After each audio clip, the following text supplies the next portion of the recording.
Hello and welcome to another edition of News Showcase. I am Priya, Tamil Nadu's first artificial intelligence news presenter. Scores of Air India Express flights, both local and international, were cancelled after 300 senior cabin crew members abruptly reported sick and turned off their cell phones.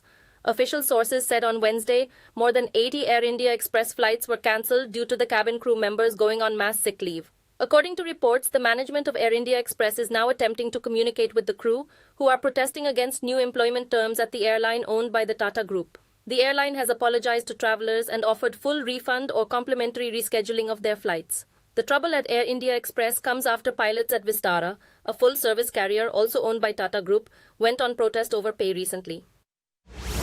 But we wait for here till more than 6 hours. But the flight was cancelled. We are inside the airport for 6 to 7 hours. They told they will refund, but 14 days after the travel.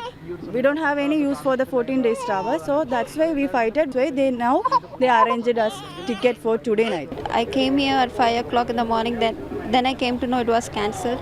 So then I fight with them so much. Then finally I got the ticket for tomorrow.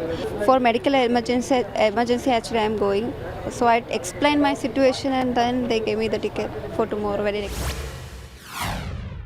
British pharmaceutical company AstraZeneca has begun withdrawing its COVID-19 vaccine around the world due to a surplus of updated vaccines in the market. The move comes after AstraZeneca admitted in court documents in February that its vaccine Covishield caused a rare condition called TTS linked to blood clots and a low blood platelet count. In the UK, the pharmaceutical company is being sued for £100 million amid claims that the vaccine may have caused the death of 81 people in the country. AstraZeneca has denied that the withdrawal was linked to the lawsuit. It said the vaccine saved 6.5 million lives in the first year of distribution, and 3 billion doses were supplied around the world. The vaccine was created by Oxford University and AstraZeneca and manufactured by the Serum Institute of India. A senior leader of the Congress party has sparked a new row after he identified the Indian people with different races. According to reports, to stress that India was a diverse country, Sam Pitroda said, "People in the northeast look like Chinese, those from the south look like Africans, and people from the north and west resembled whites and Arabs." Prime Minister Narendra Modi was among those who reacted. He said disrespect on the basis of the color of skin will not be tolerated. Actor Kangana Ranaut, who is running for parliament, described his comments as racist and divisive. The chief ministers of the northeastern states of Manipur and Assam, Biren Singh and Himanta Sarma, also criticized the remark. Just days earlier, Pitroda was in another row over his comments on inheritance tax and compared it to a similar tax in the US. Police in Karnataka have summoned the top leader of the BJP to appear before it over a social media post considered to be misleading. According to reports, JP Nadda and the party's social media handler Amit Malviya have been told to appear before the investigating officer within a week in Bengaluru.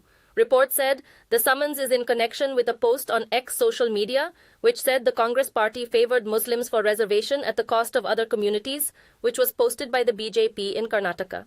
The Election Commission had sent a notice to X to remove the post after the state election authorities ordered the BJP to delete it.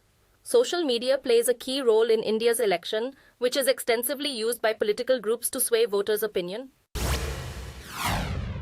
A 100-year-old man in Kashmir is among the first Indians to cast his vote at home in the new initiative for the elderly and specially abled people. 3 voters took part in the home vote program to encourage the elderly to participate in the country's electoral process. The first vote was cast in the constituency of Zadibal in Srinagar, the capital city of Jammu and Kashmir region. Under the initiative, a dedicated team of election officials visit the home of voters to register their choice. The presiding officer in the region said the initiative, a first for India, strengthens the country's democratic process. He said the polling team went to Srinagar, though only 3 voters required the service. Donald Trump and adult film star Stormy Daniels faced off in court for the first time in the hush money trial in New York. The actor recalled her sexual encounter with the former president 18 years ago in the much-awaited moment in the sensational case. The compelling testimony is just another instance of how Trump's interactions with women are starting to come back to haunt him and his campaign before the November polls. Daniels stated in court that her intention was not to extort money from Trump, but to get the story out.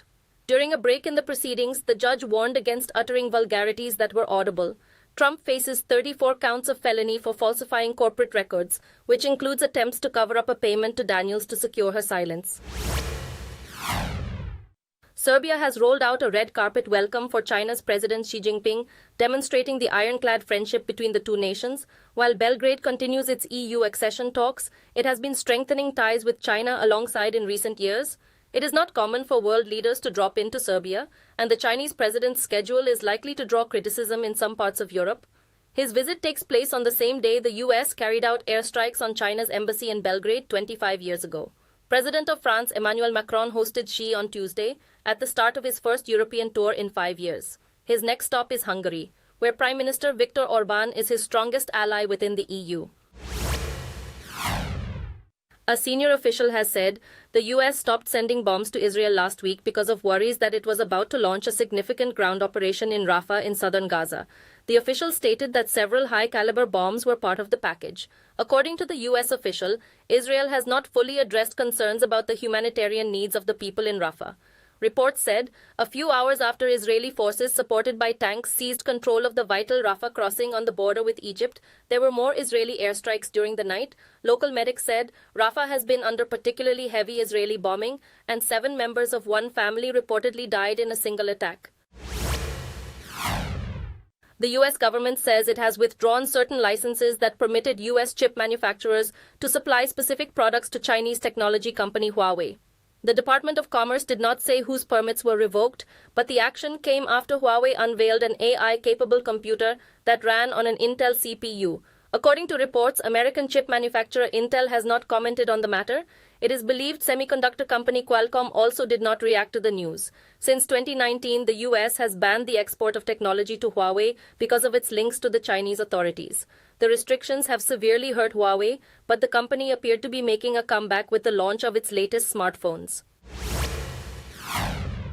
A survey has found that New York is home to approximately 350,000 millionaires and the wealthiest city in the world. Findings by Henley and Partners said the number of millionaires in New York increased by 48% in the last 10 years. The immigration consultancy firm said 1 in every 24 of the city's 8.26 million citizens has a 7-figure net worth.